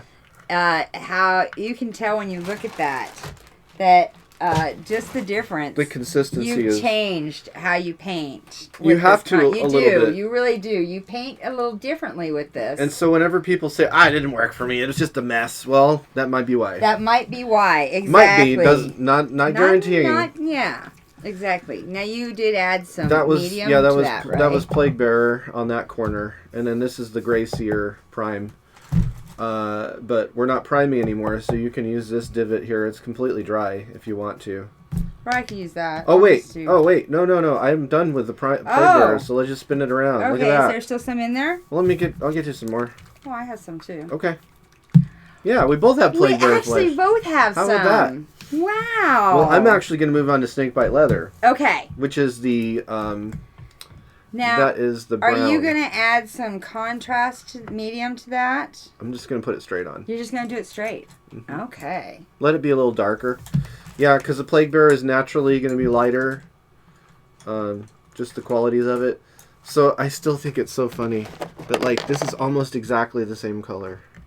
It is very close. Like, look at that. It looks way different on the camera, but really, honestly, it's so close. That green here, yeah, it does look different on the camera, but it is really. They're really close. Yeah, the Plague Bearer is just like a value darker or warmer. That's it. Yeah, value. It's like a single value. Yep. It's just a single value shift. That's all it is. Okay, so you had not opened the Snakebite Leather yet. That is not. We know that's not the trebuchet. We do know that. Hi, Brad. Yeah. Oh, Brad coming in hot. We're so glad that you're here. Okay, so where was it? So no, this is another one that we have. Yeah, Brad, is this called an arbalist? Is it called an arbalist? You know, and look, it has a little crooked. Yeah. Yeah. It's not supposed to have a crooked arrow, but it's got a crooked arrow that we're gonna have to try to fix. Yeah. And I'm like, is this a crossbow? Is it an arbalist? I didn't even know arbalist. He pulled that out of his ass. No, I didn't. It's a real word. I know it's a real word. All right, Brad, you're our. Oh, we're getting an encoding overload. Hopefully, y'all are still hearing and seeing us. All right. Yeah, clear it up for us. Another reason why we need a producer. Hey, Brad. Brad with the Dane here thinks you can be our producer. Yeah. Yeah, I'll paint your Star Trek guys for you. He says he'll paint your Star Trek guys if you want to come produce for us. Yeah. Do you know what this is, Brad? You're our weapons dude. Any clue? I said crossbow, but no. I don't think so. Comment if you know what this is. By any chance. Yeah, we need answers. It's an arbalist. Yay! Oh, no, it's not. An arbalest is handheld. This is not what? handheld. It's not an arbalest is handheld, really? That's what Brad's saying. An arbalest is handheld. What? And this is not handheld. Wow. This has got wheels. Yeah, it does have wheels. I thought that's actually what made this it. This is a big ass, dude. I thought the arbalest was a late variation of the crossbow coming into use in Europe during the 12th century. Oh, okay. Oh, see, I love it when we get this information like this. You mean when I'm wrong? That too. Yeah. All right, so what do you think this is then, Brad? Is it real? Is it fiction? Does it exist? Is it live or is it Memorex? Yes, exactly. That's an old reference, right? Yeah, it is. But he got it. He's old. I've been on the team for over 2 years. Have you? Well, I haven't been on the team that long, DJ Willie. I've only been on the team for about 6 months. What team? Stream Arizona team. Oh, okay. Yeah. So y'all can see that snakebite leather. Look how nice, and it's a nice rich Corinthian leather. Let me see. A rich snakebite leather. Oh, I like that. Yeah, that looks is nice. And it's warm enough that it reads as a, maybe not quite a red. We got some rich zombies here. They've been killing off some cows and buffalo. It's a lot of wallets. Exactly. Okay, so let me see here. I'm gonna do that, and then I don't know what I should do after the snake bite. Maybe the skulls. Are you gonna do the? I'll probably do the metal last. You can grab this. But we're definitely doing lead belcher for that. Yes, lead belcher. Yeah. Unless I don't know of a contrast that would work. They don't make a metallic, so.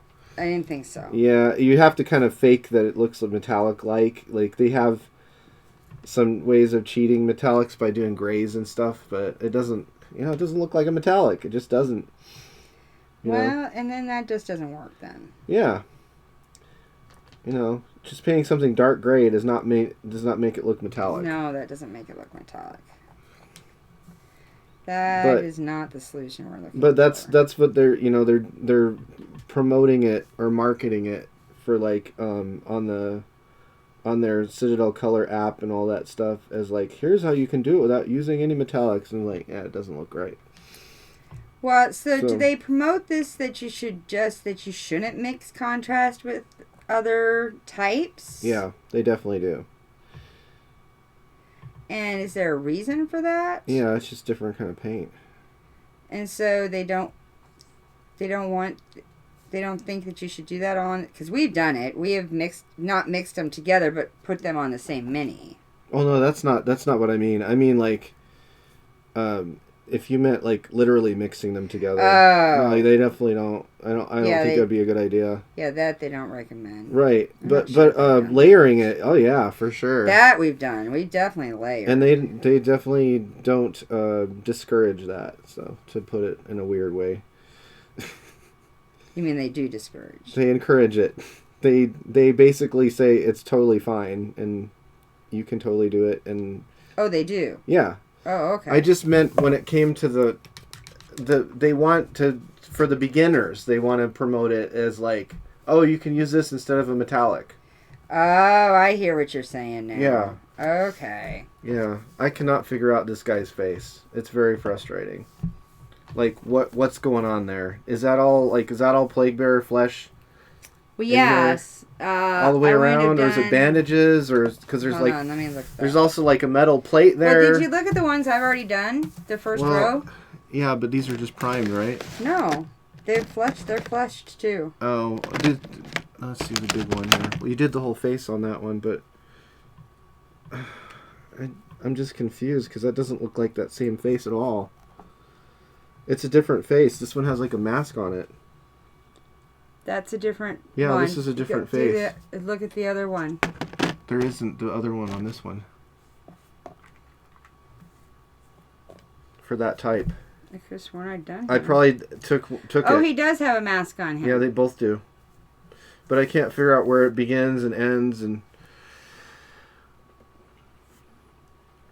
the detail is small enough that It's just harder to read. It's hard to read these guys in general, like where the things are that are attachments and where they're supposed to be flesh. So, yeah, that's going to be a rough one. I'm just going to paint the whole thing. No, I do it just like he did it. And then I would do the rest as a shirt. Oh, wait. I can kind of see where there's some folds there. So it's probably Plague Bearer. Okay. So, y'all, when you're painting these zombie side, you got to just really be aware of what's going on with these different attachments they have. They have all sorts of attachments everywhere. It's kind of hard to keep track. They have, they do have quite a bit of little thingy-mabobbers. Like, either some of it is leather, some of it looks like cloth, some of it looks like armor, some of it looks like bandages. Yeah, it makes more sense.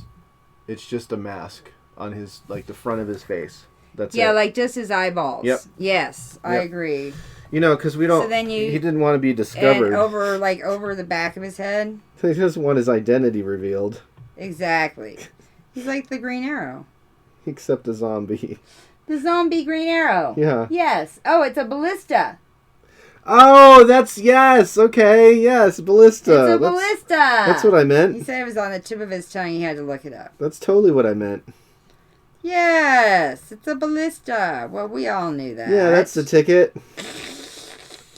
More old references. I got a lot of them. Of course it is. Of course it's a ballista. A ballista, you.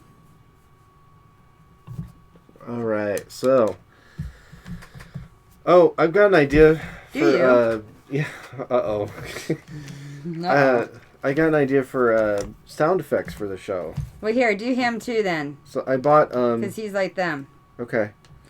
I bought and him. I bought a sound machine thing for sound effects. How do we have 4 of them like him? I don't know. I've lost track. How do we have so many like him?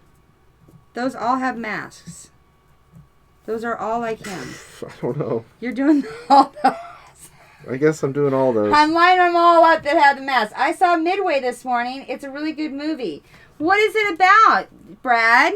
I haven't heard of this movie. Have you heard of this movie, Midway? Yeah. Am I like the only person in the world that hasn't heard of this movie? It's just funny because... Is it about a war? Yes. Because that's what it sounds like it would be about. Yes. Because, Midway. It's that war. So, it's that war. It's that war? Yes. And was that like a totally blonde comment that I just made? No. So, go ahead and tell us the synopsis. Don't tell us any spoilers. Just give us an overview. I think we know what happens. All right, yeah. I think... Which war is it? Is that World War II? Yeah. Okay, and that's... The Midway is like... You know that, yeah. I think I of course. Might, but, I was really bad at history. So... well, I had a professor... I did honors history... Mm-hmm. Because I was one of those honor students that like tested out of everything, except I never took a history class before my honors history because of the crazy schools that I went to. Oh, okay. My first public school was high school. Okay. And so I just tested into honors history even though I really didn't know any history. Okay.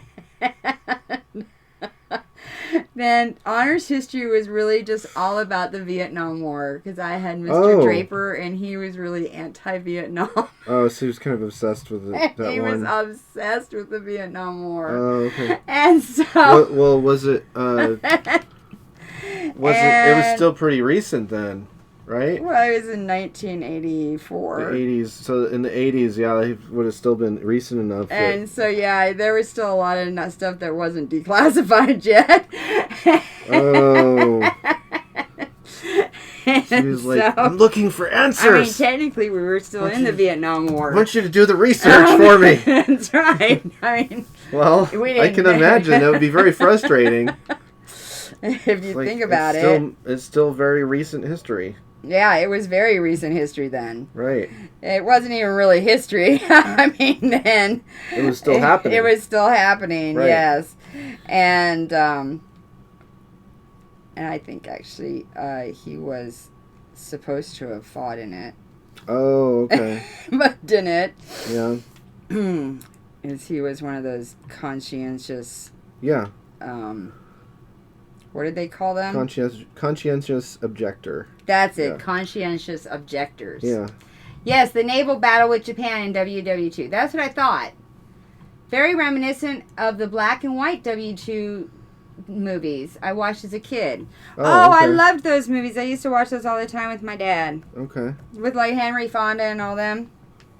Except I'm sure Henry Fonda wasn't in this one. And so, cool. Well, that's good to know. So, recommendation of Midway. So, was it very realistic? I remember those being pretty realistic when I was a kid. Or at least they seemed pretty realistic when I was a kid. Maybe they weren't. But they felt pretty realistic. They used a lot of news footage. I think that's why they felt realistic. Those black and white films. Yeah. Those black and white war films. They used a lot of news footage, from the actual war. Yeah. Like what the Japanese attacking and all that. I think that's why they always felt more realistic. Mm-hmm. So they used cut footage from news footage and stuff. And so they kind of almost felt documentary-like at times. Mm-hmm. You know what I'm saying? Yeah. And so, was it like that, Brad? Or no?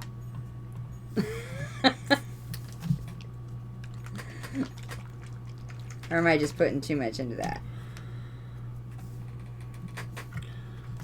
Wasn't John Wayne in one of those movies? Find out. Oh yeah, I'm sure. I'm sure he did a few. Marion. There we go. Okay. So we're about an hour and a half in. I think I can paint for about another 30 minutes. I was just going to ask you. No. Yeah. He said no. What? No what? You just said no. To what question? I think no to me. What was the question? But they do reference that stuff in the movie. Okay. I think that was a no to what I was saying. So I don't think it was like that. It wasn't like what I was remembering. The footage thing? Yeah. Okay. It wasn't like documentary-like. Okay. But they reference that. Awesome. I still haven't seen The Joker. Have you seen The Joker? I still haven't seen it either. I want to see it, but... I haven't seen, any of the movies. I've talked to a couple people, and... Yeah? So a couple people are like, well, but I'm afraid to see it because, I've had some anxiety and depression issues in the past. Oh my gosh, but there's so many movies like that, I don't want to be triggered. And that's what I'm thinking. It's like, okay, well, but there are so many movies nowadays. Name a movie that doesn't have stuff about depression. It's like, do those movies trigger you? Right. No, that's an absolutely legitimate question because I'm really kind of curious. Yeah, or do you think this is just going to trigger you because Woody Harrelson was Admiral Nimitz? Oh, that's interesting. No, the movie does not use news footage. Oh, okay. I know Admiral Nimitz. I mean, I don't know him personally, but I know of him. We learned about it. Now, see, I learned more about military history and history in ROTC. Okay, there you go. Than I did there you go. In history class. Okay. And, all of that. Stuff we learned.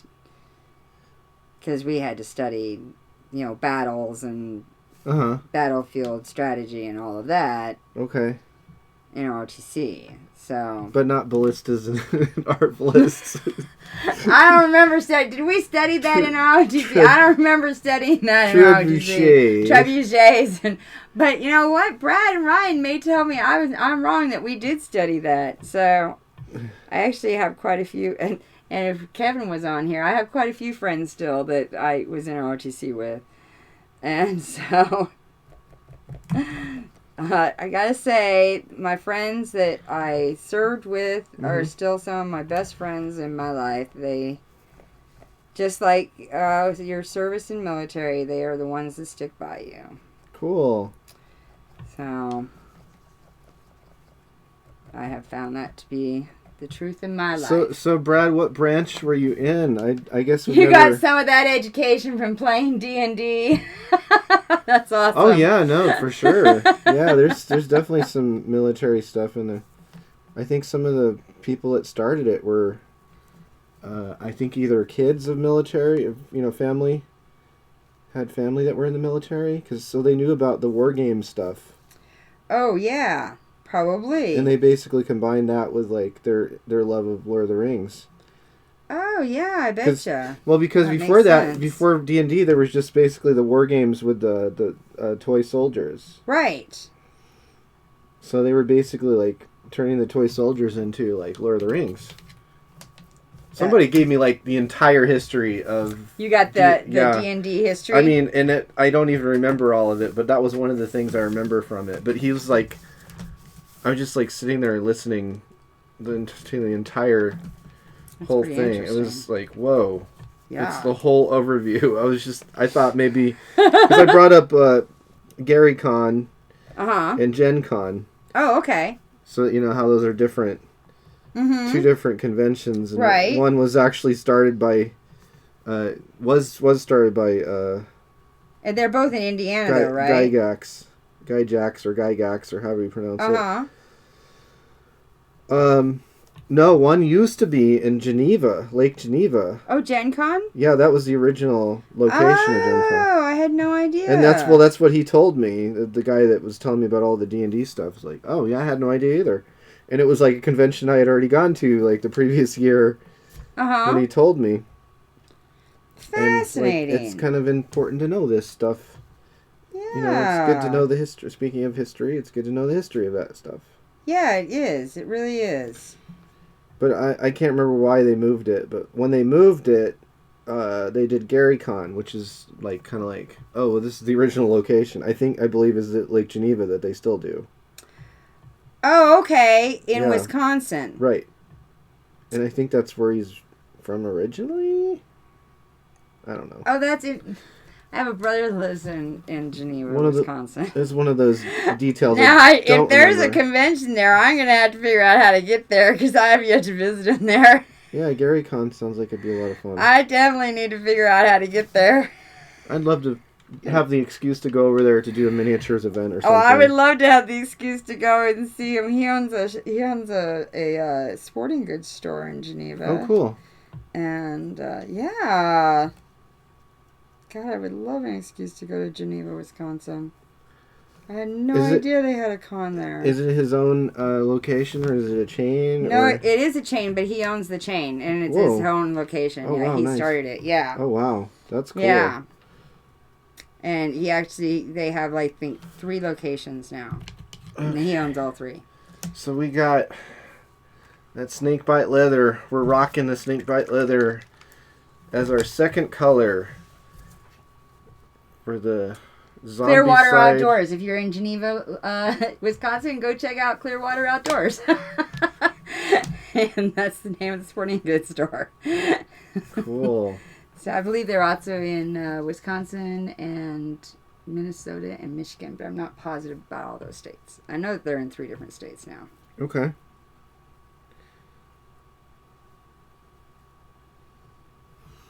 But yeah, it's a really cool store. Okay, so I'm using a bigger brush than I normally would for actual painting. That's one thing to keep in mind with these contrasts. You want to try to generally use a larger brush. Oh, yeah? Yeah. Because you are kind of mopping, so... Okay. So I think that's a good general... That's a very good tip. Yeah, and I meant to mention it earlier, but I was switching back and forth between a thinner... Well, because, yeah, so, like, right now I'm using a really small brush because I'm just doing the skin and there's, like, really small areas. Yep. But, like, the big robe areas and all that. But, yeah. And you're going to be way more messy with it. So that makes sense. That's why you want to... So then you're going to kind of swap it on, mop it on. Yep, and I'm being really super careful for this corner here where I'm doing the thing that's holding his robe on. Just one little string here. So just using the very end of the brush for that. So what's funny about brushes, and you know, sometimes if you get really good brush control and it takes a long time to get not even necessarily years of practice kind of thing. It's like... He said he tried to go into the Army after high school, but was found to be 4F. What now? Brad tried to go into the Army after high school, but was found to be 4F. 4F? Uh-huh. What? That's when you're not... like when your eyes aren't right, or if you have asthma, or if you've got flat feet, you're considered 4F. Oh, okay. What does that stand for, though? So, do you remember what 4F stands for, Brad? The actual abbreviation? I don't remember what it stands for. Okay. So my ex got 4F'd out of the Marines for his eyes. Oh, okay. So it actually happens a lot. Where, like for my ex, he was actually in the Marines for the first 6 weeks of basic, and then they figured out his eyes weren't good enough, and then he got 4F'd out. I can and look it up.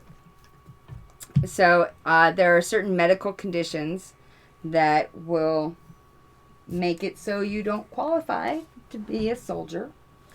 And or that can happen to you while you are a soldier that will make it so you no longer qualify to be a soldier. Right. And then you are 4F'd as well. Unfit. 4-F. Oh, wow, there's all sorts of codes. Well, of course there would be, right? Mm-hmm. Okay, 1, 2, 3, 4. It doesn't actually have a... It's just 4-F, so it's like it doesn't actually mean anything. Yeah, it's like an index number. It's an index. See, leave it to the military to have it be just an index number. Yeah. It's just 4-F, just like Section 8. Oh, yeah, right. Section 8 is if you're crazy. Yeah, you get kicked out for being crazy. Yeah. You're 4F for Section 8, right? I mean, I guess that could probably happen. I'm guessing. Like Klinger always was trying to have happen on MASH. Yeah. They're like, you're not Section 8. You know, it's probably different than 4F because it is different. You actually were enlisted, and then you're not anymore. So, but you can be. So that's like what happened to my ex, where he was enlisted. He was in for 6 weeks, and then they discovered his eyes weren't good enough, and he was 4F'd out. Okay. So you can be 4F'd out once you've been enlisted. Okay. That does happen. Okay. Or you can get like a bad back, or you can get flat feet, or right. Which is a real thing. Your arches can fall. Okay. And so it can be something you can be born with, or you can actually have it happen. So that actually affects your mobility, huh? Right. Yes. Wow. Yes. You cannot, if you have flat feet, you cannot march. You can't march? You can't march for miles and miles and miles. Oh, wow. I wouldn't have even thought of that. With fallen arches, it's almost impossible. That's why you get 4F'd out with flat feet. Your feet would just give out? Is that? Yes. Yeah. Okay. You basically, you're just not physically fit enough to be you have to be physically fit enough to actually fight, even if you're not going to be on the front lines. Oh, yeah, even if you're in the office, right? To be a soldier. Yeah, even if you're a desk duty. So you have to be able to make it through basic training. Right. And so every soldier has to be physically fit enough to make it through the physical. Okay. And they have to go through the physicals even after basic. Yeah, my dad was almost enlisted, but he had the family thing or whatever. Oh, yeah. I don't remember how it worked, but it was like the number of kids, I think, was even part of it. Right, okay. Or how young they were or something. So in the draft. Yeah, the draft, right. With the draft, which we do not have a draft right now. Right, anymore. But you still have to register for it. Men. Allegedly. I never did. You never registered for the draft? Mm-mm. Take you down to the post office. I think it was the thing about going to the post office, believe it or not. It's like, it was just so intimidating and like, just, I don't know. I just don't know how it didn't happen.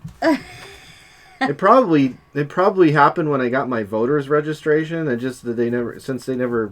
I wonder if it did. It probably did, because it was like, so long ago now, so. I don't know if that automatically registers you for the draft or not. It all depends on the law of the state, probably, right? So, or no, it's a federal thing. This kind of looks like he's wearing a cloak over...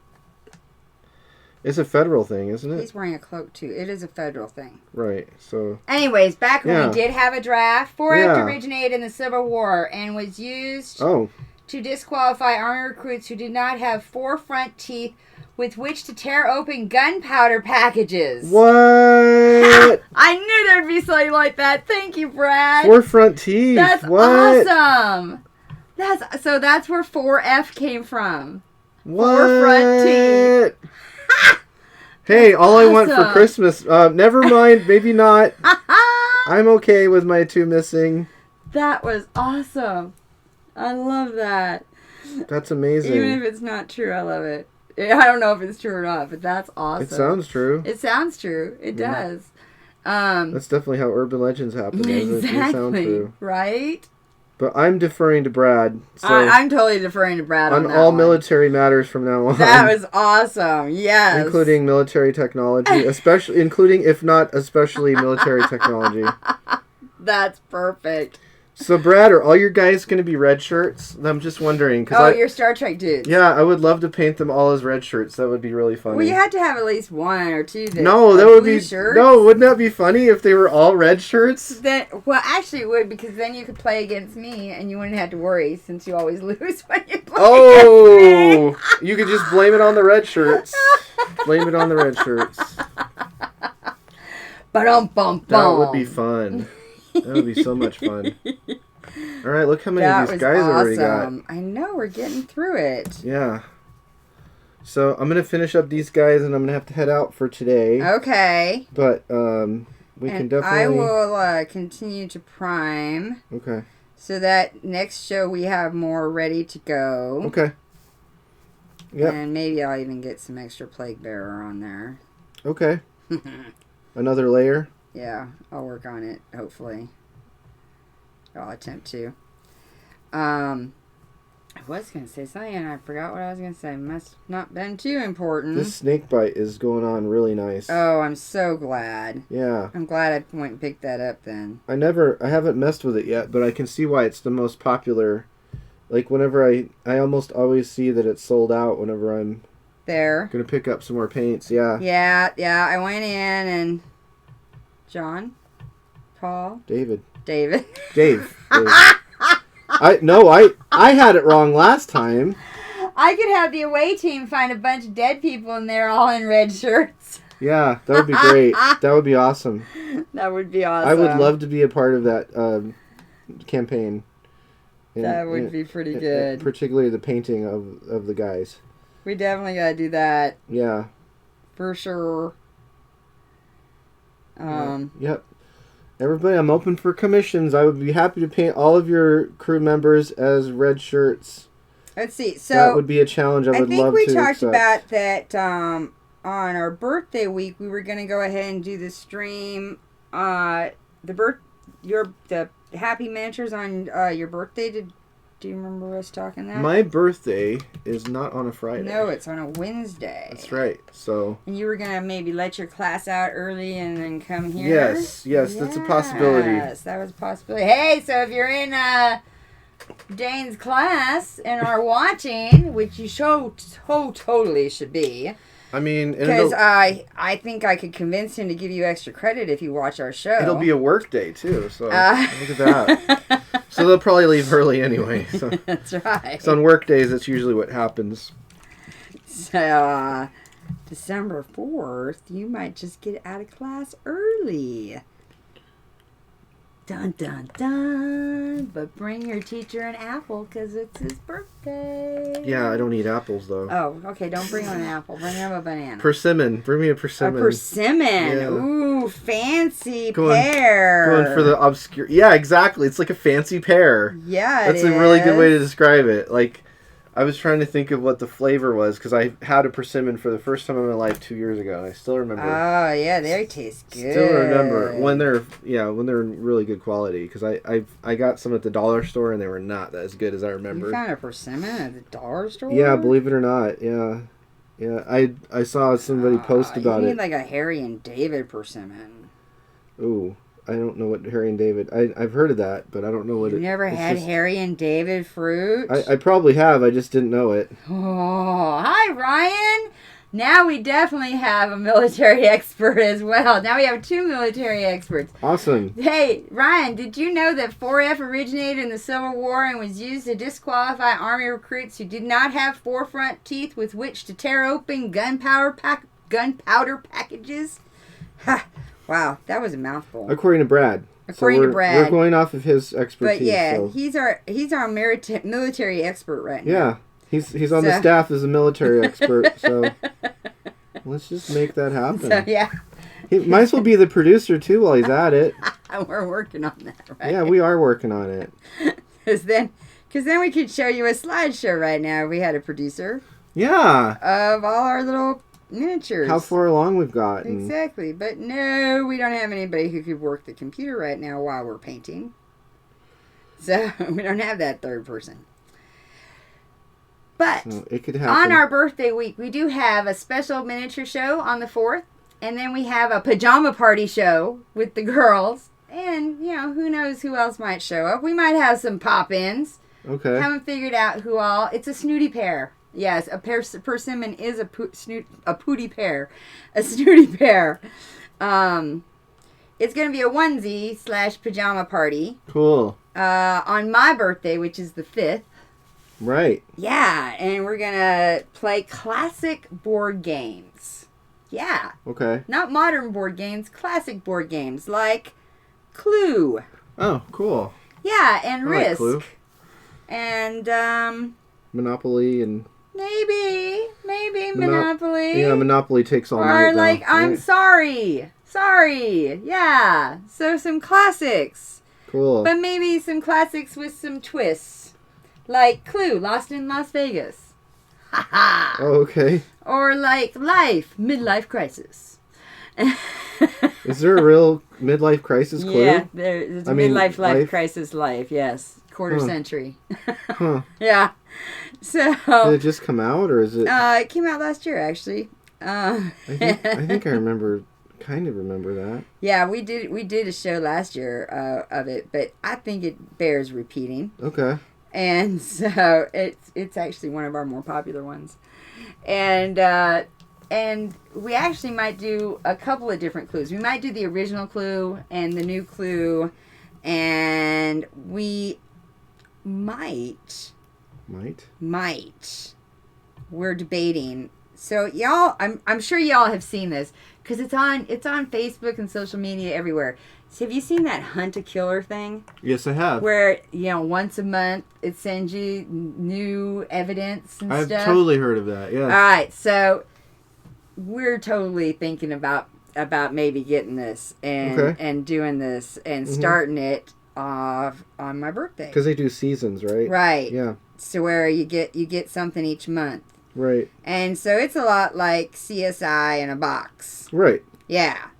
And so we might start that on my birthday. Cool. That might be something that we start then. Okay. So that's all happening in December. Along with the zombies. We got zombies. We're ending our alphabet challenge with UVWXYZ. I still don't know what our W game is going to be. I'd like it to be wacky races, but then I got to get painting on that. Yeah, but they're already color coded. It's going to be hard. So I know. They're already the color they. I know. You know what I might do is just prime it up and then just do that color in contrast. Yeah, but I want to do contrast something. is better for textures or patterns or like. I know. I gotta look at it. Smooth surfaces is really tricky for contrast. I gotta look at them because I really kind of wanted to paint them up before we played it, but we got that W game coming up. Yeah. Or I could do Wrath of Ashradon. Or you know what? Somebody could recommend a W game. Why don't you do that? Yeah. A viewer poll. Yeah, viewer poll. Viewers, recommend W game. I have Risk Office Politics.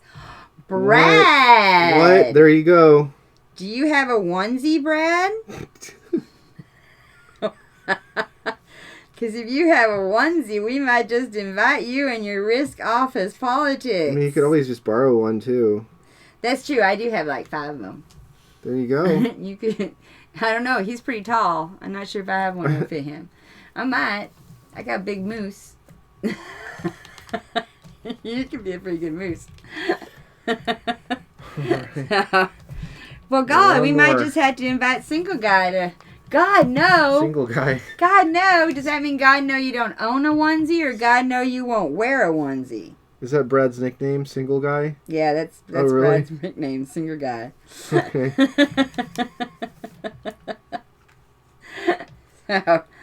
So, God, no, you don't want to come to be the only... Well, you might not be the only guy, but you might be one of the only guys invited to the pajama party. She said there may be a few guests that pop in, so yeah, you never know. But, yeah, you have to be willing to wear pajamas if you're going to pop in.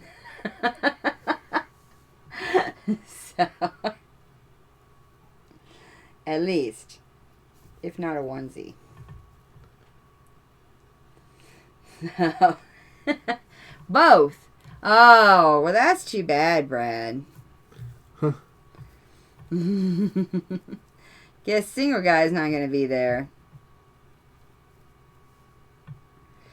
Well, our last onesie show, we had guys that were willing to wear onesies.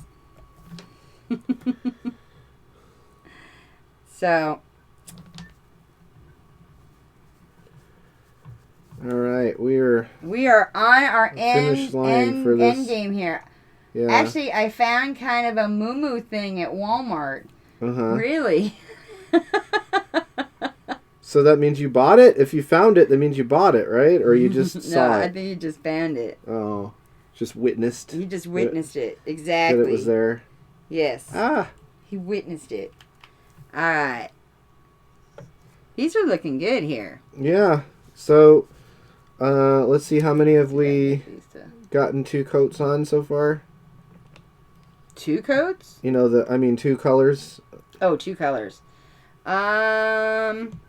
Actually quite a few, I think. Let's see.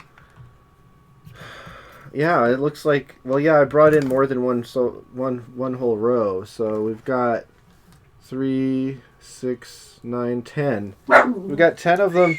That's good. Painted up with 2 colors here. Yeah, all right. So that's the snake bite leather. If you wanted to compare, we have this, which was the Gore Grunta fur. Gore Grunt, thank you. Mm-hmm. Fur. And you can tell, hopefully you're going to be able to tell, that this is a lot more red in comparison. Well, here, let's just take all of them out here and just have those 2, right? Here we go. Yeah, so the one that's got the more texture on it is slightly more red. The guy with the knife. Yeah. Yeah, you can definitely see the red there. You can definitely see the red there. Yep, in the undertone especially. Yeah. Or in the mass tone especially. Yeah. I almost got it. I walked around the store with it for a little while. You know what? I'm going to go ahead and put these guys in here, right? Is that yeah, what you know what? I'll do it once they're... Totally dry? Yeah, once they're totally dry. Yeah, they're still drying a little bit. We still have that first row that needs to get painted too. So I'll just pull that out and work on that. And then I'll put them back in once they're dry. Yeah, we'll have a progress bar that way. Exactly. Exactly. Thank you so much for joining us today. Yeah. And we will see you next Friday. We'll see you with Dane next Friday. Yep. I will see you for sure next Thursday at 2:30ish, 3 o'clock with the girls for Unstable Unicorns. And I might even see you prior to that for a surprise stream. You just never know. But if you subscribe, you will always get that little butt buzz. And then you will know we are on. Mm-hmm. Thank you. We'll see you later, Brad. Thank you for all your comments. We always love it when y'all comment. We also love it when you sit and lurk. Our contemplative observers, as some of them like to be known as. Oh, they do? Yes. Okay. And y'all come back now, you hear? Yeah. Mwah. Thank you. And bye. Bye. I have to actually get it to where I can go goodbye. So keep waving. And I will transition us out. There we go. All right.